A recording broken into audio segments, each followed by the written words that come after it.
Até onde vai a maldade dos próprios pais contra um filho? A gente pode chamar de pai ou de mãe alguém que tortura e mata o próprio filho? Este é Eduardo dos Santos Lopes.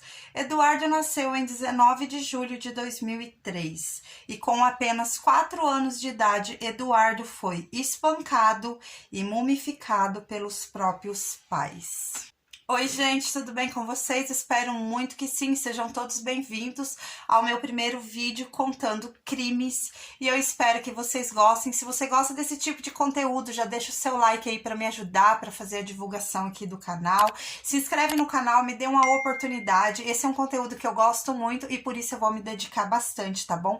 Hoje eu vou estar contando aí um crime que aconteceu já em 2012, gente, de um menininho chamado Eduardo. Eduardo foi espancado e mumificado pelos próprios pais com apenas 4 anos de idade. Se você aí tem algum gatilho que te faça mal esse tipo de conteúdo, eu peço que não assista esse vídeo. Mas se você vai ficar comigo até o final, seja muito bem-vindo e bora para o nosso caso de hoje. Em 12 de julho de 2012, em Perus, São Paulo, a polícia recebeu uma ligação onde dizia que tinha um menino de 4 anos morto. A polícia então foi até o local onde era a denúncia, porém chegando lá não encontraram o número da casa. Segundo investigações da própria polícia, eles descobriram que o nome do pai dessa criança era Dirceu dos Santos Lopes e que esse indivíduo trabalhava em um depósito de construção. A polícia então foi até o local desse depósito. Chegando lá, encontraram Dirceu e foram conversar com o mesmo. E a primeira pergunta da polícia foi: Dirceu, onde está o menino Eduardo? Dirceu então respondeu normalmente que o menino havia ido morar com a avó. A polícia então convidou Dirceu para ir até o local onde eles viviam. Dirceu disse que estava separado da mãe da criança, que se chamava Maria Madalena dos Santos. Mesmo assim, a polícia disse: vamos até a casa para conferir a sua história. Chegando na casa onde morava Maria Madalena, lá ela estava, e a polícia fez a mesma pergunta para Maria Madalena. Perguntou: Madalena, onde está Eduardo? Porém, Madalena contou várias histórias que não combinavam com aquilo que Dirceu tinha dito. Ou seja, cada um contou uma história diferente. Chegando no local, a polícia percebeu que o local era muito sujo, não era um local adequado para crianças viverem. E também era um local bastante pequeno, já que se tratava de uma família de 4 filhos com o pai e a mãe. Porém, as investigações continuaram e os dois contavam histórias diferentes. Então, a polícia teve a ideia de fazer o interrogatório deles separadamente. De acordo com a própria polícia, então, Dirceu resolveu confessar o crime. Porém, ele disse que não concordou, que a mãe bateu muito na criança e que a criança acabou perdendo sua vida e que ele disse para a mãe não bater tanto assim na criança. Maria Madalena, então, resolveu contar onde estava o corpo do filho. Foi aí que ela disse que tinha enterrado o filho na própria casa. Então, a polícia, a perícia, foi até lá, tirou o corpo da criança do local onde havia sido enterrado e ali, abrindo o saco plástico e a mala onde a criança estava, gente, por incrível que pareça, a criança estava, assim, em um ótimo estado, digamos assim. Ela não estava 100% em decomposição, porque o cal e o álcool fizeram com que essa criança ficasse mumificada, digamos assim. A criança ficou, gente, quase que num estado perfeito. Por quê? Porque o cal conservou o corpo, coisa essa que, lógico, que Dirceu e Maria Madalena não sabia que iria acontecer, mas foi o que aconteceu. Então, a polícia fez a investigação e eles perceberam que a causa da morte da criança provavelmente foi por asfixia, não foi pelo espancamento em si. Ou seja, se Dirceu e Madalena tivessem levado essa criança até o hospital a tempo, a criança teria sido socorrida e provavelmente estaria viva. Porque quando eles enterraram a criança ainda não estava 100% morta. A criança ainda tinha chance de sobreviver. Mas infelizmente seus pais o enterraram e assim acabou de tirar a vida dessa criança. Mas por que uma mãe tiraria a vida do seu próprio filho filho de apenas 4 anos.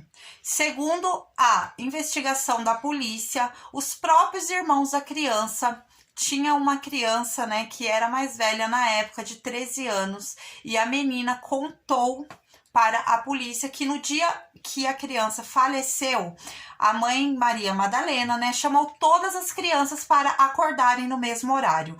Porém, o pequeno Eduardo e o seu irmão mais velho de 6 anos, na época, não acordou quando a mãe queria. O pai, então, Dirceu, achou aquilo um absurdo e colocou as crianças de castigo. O castigo era, gente, ele pegou as 2 crianças, os 2 meninos, e colocaram em um determinado local ali da casa, tipo uma lavanderia, e pediu para que essas crianças ficassem ajoelhadas, olhando para o teto com os braços para cima, sem poder se mexer. Caso eles se mexessem, o castigo seria ainda pior. Os meninos ficaram ali por várias horas. Então Madalena fez o almoço e chamou as crianças para comer. Porém, o pequeno Eduardo, bastante debilitado, não conseguia ficar em pé. Madalena, então, ficou muito nervosa e chateada com aquela situação e achou que o menino estava fazendo um mimo. Então, ela não perdoou, espancou o menino violentamente por várias vezes, sem parar, até que ela deslocasse o úmero da criança. E foi aí que essa criança desmaiou. Madalena, então, segundo ela, tentou reanimar a criança por várias vezes sem sucesso. E ela resolveu ligar para seu marido, Dirceu. Segundo Madalena, Dirceu disse a ela apenas para que ficasse calma e esperasse o horário dele chegar do trabalho, que os dois resolveriam aquela situação juntos.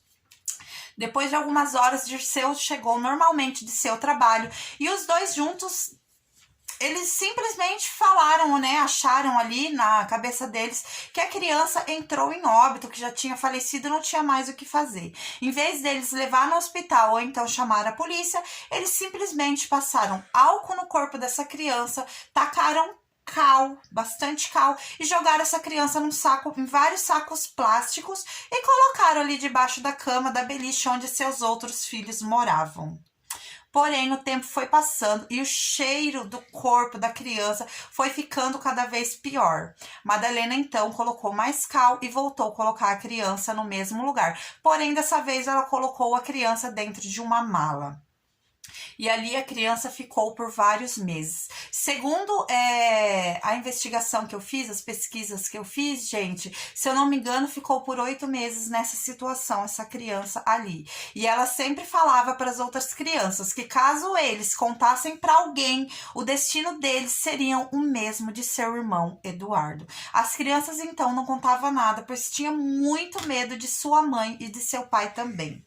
Se passado ali os 8 meses, mais ou menos, Madalena então resolveu abrir uma cova e esconder o corpo de Eduardo debaixo da própria beliche de seus filhos. E ali o menino ficou por pelo menos 4 a 5 anos enterrado, sem que ninguém soubesse do que havia realmente acontecido com Eduardo. Então a polícia começou a investigar a fundo a história desse casal. E durante a investigação, a polícia descobriu que há algum tempo atrás essas crianças já haviam tirado do convívio dos pais pelo conselho tutelar, pois havia tido denúncia de vizinhos falando que a mãe torturava as crianças. Então o conselho tutelar se deslocou até o local e realmente percebeu que ali havia muita tortura contra essas crianças, e o conselho tutelar resolveu então tirar as crianças de seus pais. Porém, as crianças ficaram longe de seus pais de 1 a 2 anos, mas nesse meio tempo, Maria Madalena os visitava com frequência, querendo ter a guarda das crianças de volta. Porém, Maria Madalena estava desempregada e estava solteira, separada de seu marido. Foi aí então que Maria Madalena teve a ideia de voltar com seu marido, pediu a Dirceu para que voltasse com ela para ela reatar então a relação com essas crianças, pudesse tê-las de volta. O casal, então, resolveu reatar o seu relacionamento e os dois se demonstraram bons pais durante o período em que as crianças estavam longe de seu convívio. Depois de várias reuniões, o conselho tutelar resolveu, então, devolver a guarda, infelizmente, dessas crianças para seus pais. E no começo tudo parecia bem, Porém, não demorou muito para as torturas recomeçarem. Foi descoberto também a própria filha do casal mais velha, que na época tinha 13 anos, mais ou menos, gente, entre 13 e 14 anos. A filha disse que a mãe batia neles com frequência. Ela jogava todo tipo de objeto que tivesse na frente contra essa criança. Seja um objeto, por exemplo, um chicote, uma vassoura, ela não escolhia, ela enfiava agulhas debaixo da unha dessas crianças para que sangrasse, elas sentissem dor e as mesmas não poderiam nem chorar, porque senão o castigo era pior. O castigo que o pai colocou o menino Eduardo no dia do crime já havia acontecido várias outras vezes com todas as crianças. Eles tinham o hábito de colocar essas crianças ajoelhadas, olhando para o teto com os braços para cima por várias horas. Isso já era frequente do casal fazer com aquelas crianças. Se descobriu também que a menina mais velha chegou até a fugir de casa para fugir da tortura da mãe, pois ela não aguentava mais aquele sofrimento todo. Depois da investigação total da polícia, eles chegaram à conclusão que o pai e a mãe de Eduardo eram sim os culpados pela morte da criança. Dirceu dos Santos Lopes pegou a pena de apenas 6 anos e 9 meses por ocultação de cadáver e por tortura de um menor de 14 anos. E a pena dele, gente, infelizmente foi só essa. E Maria Madalena dos Santos pegou a pena de 24 anos e 11 meses por homicídio qualificado, tortura de incapaz menor de 14 anos e ocultação de cadáver. Infelizmente, gente, eu pesquisei bastante, mas nesse caso parece que os dois assim tomaram chá de sumiço, sabe? Eu não descobri onde está Maria Madalena, onde está Dirceu, como está a vida deles. Eu não consegui encontrar nada sobre eles para estar colocando aqui para vocês, eu peço desculpa. E sobre as outras crianças, os irmãos do pequeno Eduardo, eles foram adotados pela tia e eles gostaram porque eles gostavam muito dessa tia, então eles concordaram em estar ali convivendo com a tia. E a tia também deu uma entrevista, gente. Ela disse que jamais ela desconfiou da irmã, que ela nunca pensou na vida dela que a irmã dela seria capaz de fazer tanta maldade com os próprios filhos. E é isso, meus amores, o caso de hoje foi esse. Eu espero demais que vocês tenham gostado. Essa é a primeira vez que eu abro o canal para estar contando um caso, então eu peço para vocês aí algumas falhas. Eu prometo que eu vou melhorar, né? E eu espero que vocês gostem de coração. E peço, por favor, que deixem o seu like, que é muito importante. Se inscreve no canal, me dê uma oportunidade de fazer esse trabalho. Eu sempre quis crescer aqui no YouTube e eu espero que eu consiga. Um beijão no coração de cada um, fiquem todos com Deus e até o próximo vídeo do canal, se Deus quiser. Tchau!